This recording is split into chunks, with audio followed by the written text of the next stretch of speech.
Hello everyone in Cyber World. Welcome back to another video. I'm Richard, also known as Poor Man. And I'm Jennifer, also known as Mrs. Poorman. And today we're going to introduce our videos from Foster Botanical Gardens.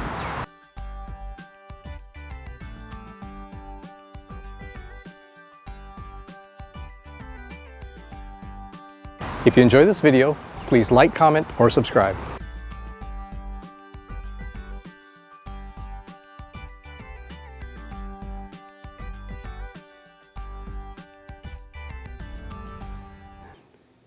Each year, we decorate my office for Christmas. We do it on Thanksgiving Day, or sometimes we spend a few days over the Thanksgiving holiday, and we redecorate the whole thing and have a lot of fun with it. We used to do it with Mini Poor Man, but she grew up and got tired, so she doesn't help us anymore. And of course, she got married, moved, and she's not here, so it's just the two of us. We've managed so far not to have to use the same theme more than once. And so this year we're going to be doing something different, and this year's theme is... Gingerbread house. That's right, gingerbread house. So this video we're going to show you how we built some of the things that we're going to use for the gingerbread house. So let's take a look at some of the things that we did. And cue music. So this year we went around to look for items that we could use for the gingerbread house. And we went to one store and found the plastic balls that you use in a bouncy bounce. So what we did was we cut them in half, and we're going to use them for gumdrops, and we have different colors. Let's take a look at how we did this. This was the easiest thing to do. We cut the plastic balls in half.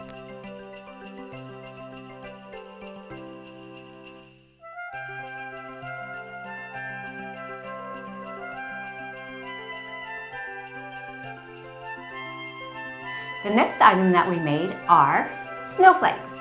Every year we had spent time and time again just cutting them out with scissors, but now this year we use this in our Cricut.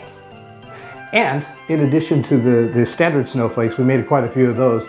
I kind of designed one, and I'm going to hang this, and I don't know if people will notice this, but this isn't actually a snowflake. It's our logo, and we'll hang that up and see if anybody even notices. Probably not, but that's okay. That's kind of a hidden egg that we're gonna use for our decorations. The next item we made was wrapped candy. We got quite a few of these. We haven't decided exactly where's best to put it, and we'll figure that out when we get there. So let's take a look on how we made these. I found the perfect use for a yoga roller styrofoam thingamajiggy, and I cut it up.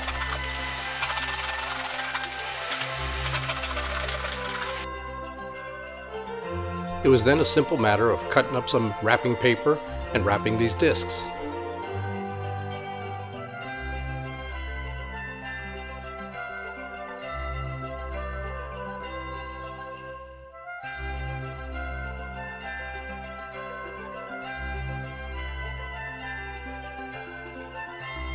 Alright, this is the next item that we made, and I posted this on Instagram and people were guessing what it is, and it's kind of bizarre. No one guessed it, but I really didn't expect it to. When we make the gingerbread house, we need to have a roof with a slope. And I was trying to figure out how we're going to do that. So what I've done here is I made a whole bunch of these. We're going to hang these on the cubicle above. Hang it on the cubicle. Then I'm going to lay some plywood or cardboard on here to create the slope for the roof. Let's go ahead and take a look at how we made this. Mr. Poorman cut a bunch of scrap wood. Then he assembled it with nails and screws.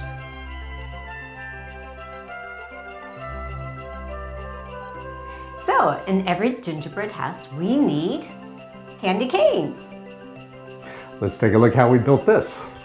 Using some scrap wood I had left over from the stairs we installed in our house, I first drew a pattern of a candy cane. Because I wasn't worried about precision, I screwed 7 boards together and just cut them all out at the same time. I had a bunch of leftover red barrier tape that we used when we installed the flooring, and I used that to make the stripes for the candy cane.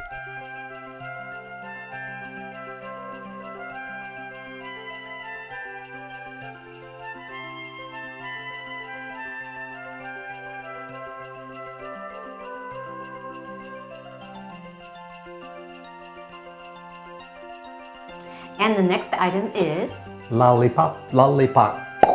Boom, boom, boom. Let's see how we made this. This part was really fun. We used foam sealer to form a lollipop.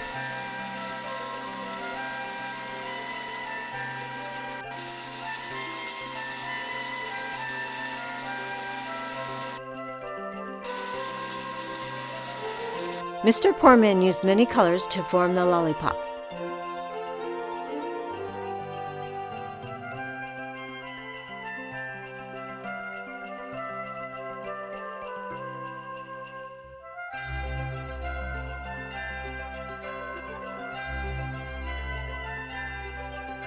The main item is This monstrosity.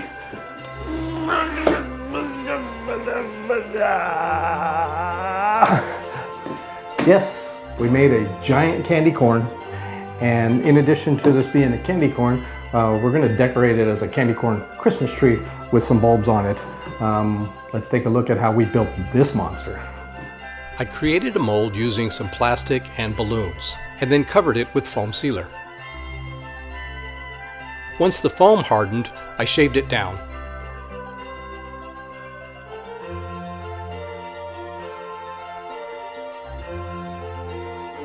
I then used a ton of glue and toilet paper sheets to fill in some of the gaps.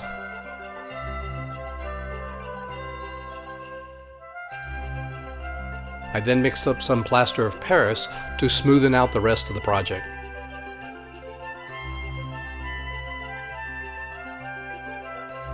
The candy corn started getting too heavy, so I decided not to put any more plaster on it. I then sanded it down and made a mess of the garage. I vow never to use plaster again. After a coat of primer, I painted the rest of it.